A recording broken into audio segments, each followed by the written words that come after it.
Multiple Democrats have entered the 2024 presidential race, but the party has made it clear that they're sticking with Biden and they don't want to risk him getting on a debate stage with another candidate. Pretty obviously why.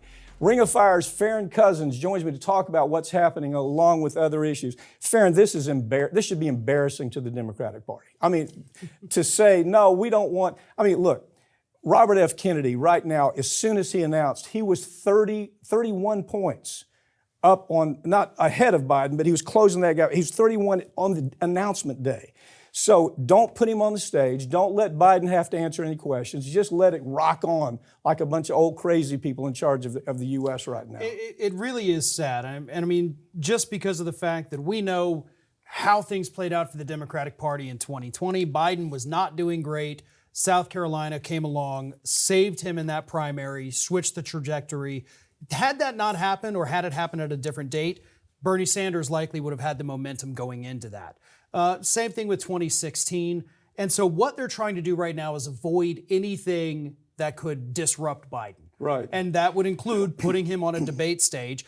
You and I both know Bobby Kennedy personally. Right. Been a friend he's a wonderful debater. Like, he's super talented at that. And Marianne Williamson, who is also running, has really turned around the undeserved reputation she got in 2020, I will say. They tried to paint her as a kind of a kooky, nutty, but she's not. She is an exceptionally intelligent individual that also deserves to be heard. If Biden is going to be your candidate, let him earn it again. Last time, running against Trump, and I would have done the same thing with Biden last time. They put him in a cellar. They put him on TV every now and then. They didn't let him talk all that much because it would have scared the hell out of everybody. So right now, though, it's almost like they have him a witness protection program.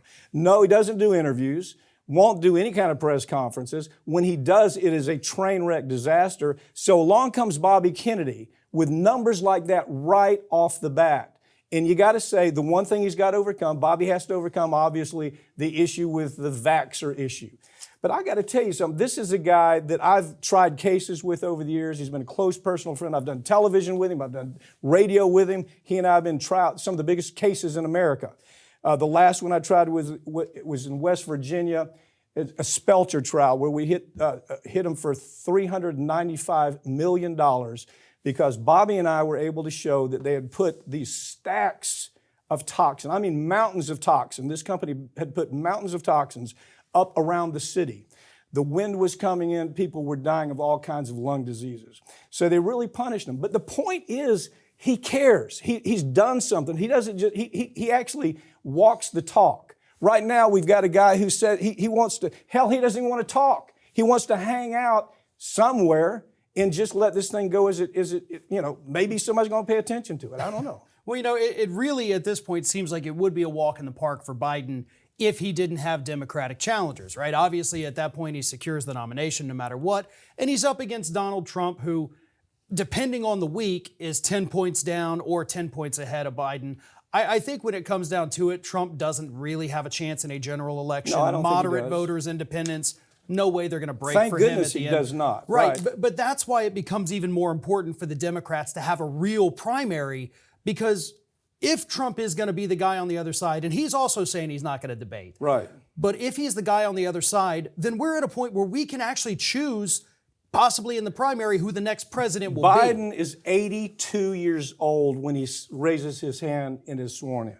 Behind him is Kamala Harris, who ought to scare the bejesus out of anybody if you've listened to her word salad speaking. So you've got a real candidate. Let me just go back to Bobby. It wasn't just the trial. Look, this is a guy, Vieques. Do you remember Vieques? You had the government bombing the island of Vieques of Puerto Rico with radioactive bombs. People were dying of cancer. There are cancer clusters all over that area. Bobby comes in and actually is put in jail for protesting. There were only about a dozen people with enough guts to show up and protest. He spends his time in jail while his wife is pregnant. That is putting yourself on the line. That's where you're actually out there. How about Keystone Pipeline? He shows up. He says, look, I'm on the front line saying this is wrong. He doesn't just talk the talk. He walks that talk. Dakota Access Pipeline, almost arrested there because he's in the front of the line saying this is wrong. Labor protests where Amazon workers are getting abused, something horrendously. And Bobby shows up and says this is wrong. also putting himself in the risk of being arrested. So take all that, and now you have one issue that people get really angry about. By God, he wasn't right on the vaccine thing. Well, he wasn't. I got a vaccine, you got vaccines. We believe in the vaccine. But it's the equivalent of us saying Biden, for example, the issue of racism on Biden was covered up.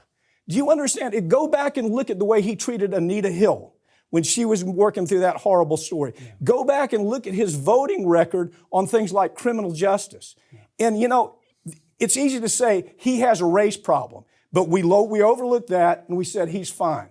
Why aren't we able to do the same thing with Bobby and say, look, we don't agree with you on this deal with vaccines, but we sure understand that you're in the fight. What's your take? Right. You know, look, as you said, I completely am on the totally opposite side of Bobby on the vaccine issue. But again, this is somebody, you know, you and him founded Ring of Fire. Y'all started this together. Yeah. So we have known him and worked closely with him side by side. We know where he stands on all of these issues. And with the exception of, you know, maybe 2 or 3, it is exactly where the Democratic Party used to stand and should be standing today. So he's the best environmental champion we've got out there. No question. There is no question about that. He's been on the front lines of holding corporations accountable, which is something we don't see from anybody else. He's written 2 books about it, Crime Against Nature, where he goes after corporate America. When we let them pollute the waters, we let them do whatever the hell they want to do.